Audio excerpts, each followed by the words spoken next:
Visual, dramatic, dark intro sequence. Quick cuts of Viking longships juxtaposed with close-ups of an iPhone screen. They would not worship it. They would use it to launch an unprecedented, religiously sanctioned military campaign across the whole of Europe. Title card: The Odin Amulet, when technology meets Viking mythology. Welcome to Axioms of History, where we analyze the catastrophic implications of hypothetical technological displacement. Today's premise challenges the fundamental boundaries between advanced technology and ancient faith. What happens when the fiercely pragmatic and cosmologically rigid Vikings encounter an object they can only classify as divine? A modern iPhone. This isn't just a thought experiment about misunderstanding. It's an analytical study of power integration. To the 9th century Norse, the iPhone, housed in a material unknown to them, would immediately bypass the category of tool and land squarely in the realm of Galdr, magic, or, more accurately, dwarven craft, an artifact bestowed by Odin himself. The sleek, seemingly unbreakable glass, the ability to contain light, the screen, and the capacity for communication with unseen forces would cement its status as the Amulet of Odin, granting favor and prophetic sight. Section 1. Integrating the divine artifact. Norse society was intensely hierarchical, and an artifact of this magnitude would never be left to a common farmer. It would be immediately claimed by the Jarl, or perhaps entrusted to the Gothi, the priestly authority, thus fusing temporal and divine power into a single individual.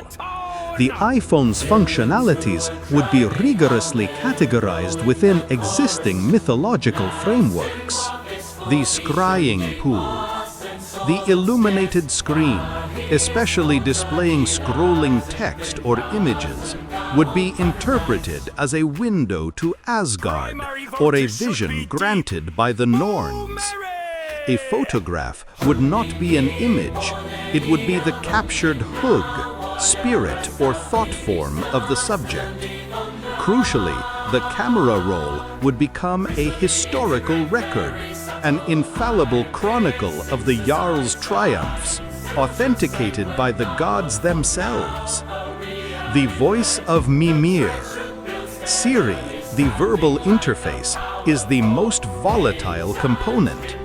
The ability of the device to speak upon command, answering complex questions, even if the answers are nonsensical to the Viking context, like current weather reports, transforms the phone into an oracle. The Jarl now has direct, verifiable communication with a deity or a powerful spirit, a source of divine intelligence unrivaled by any human seer. This immediate, localized power gain would be the accelerant for warfare. Imagine a Viking raid where the chieftain uses Google Maps, interpreted as Odin's secret wisdom of the lands, to plot the least defended route to an Anglo-Saxon monastery. The iPhone, functioning as an infallible navigational tool, removes the major constraints of long-distance sailing: uncertainty and exposure.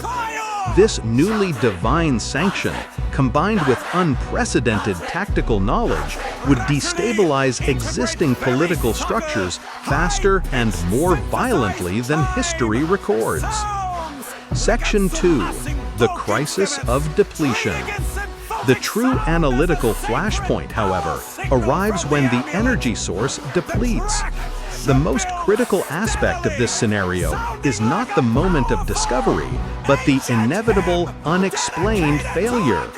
The battery dies. To the Vikings, this isn't a power issue, it's a theological crisis. The divine artifact has gone dark. Odin has withdrawn his favor. This sudden cessation of magic would trigger several immediate and culturally specific responses. 1. The blot, sacrifice.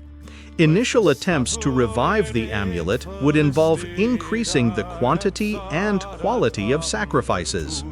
The Gothi would assume the artifact is hungry or angry. Blood, mead, or even human sacrifice might be applied directly to the casing or deposited near the phone, believing the energy source is spiritual. 2. The curse. When sacrifices fail, the blame shifts. The cessation of Odin's voice must be the work of Loki, a rival Jarl's black magic, or the foul sorcery of the Christian priests they encountered. This failure fuels revenge, launching raids designed to retrieve the stolen spiritual charge. 3. The martyrdom. Over time, the dead iPhone would not be discarded. It would become the most sacred, powerful relic in the tribe's possession. It is proof of the high point of the tribe's favor, a sign that they once walked directly alongside the gods. It becomes the centerpiece of the ceremonial mound, buried with the Jarl to signal his closeness to Odin in the afterlife. In conclusion, the iPhone's function as the Amulet of Odin would not usher in an industrial revolution. Instead, it would act as a powerful, temporary catalyst for the expansion of the existing Viking cultural paradigm. It would grant immense, localized power that fundamentally alters the balance of the raiding age, only to deliver a crushing theological trauma when the device fails, leaving behind a legacy of enhanced tactical knowledge and a powerful, silent relic that forever defined the tribe's glorious, doomed peak. Did the sudden death of the Amulet of Odin curse the Vikings to their eventual decline? Let us know your analysis in the comments below. And don't forget to like and subscribe for more deep dives into history's greatest what-ifs.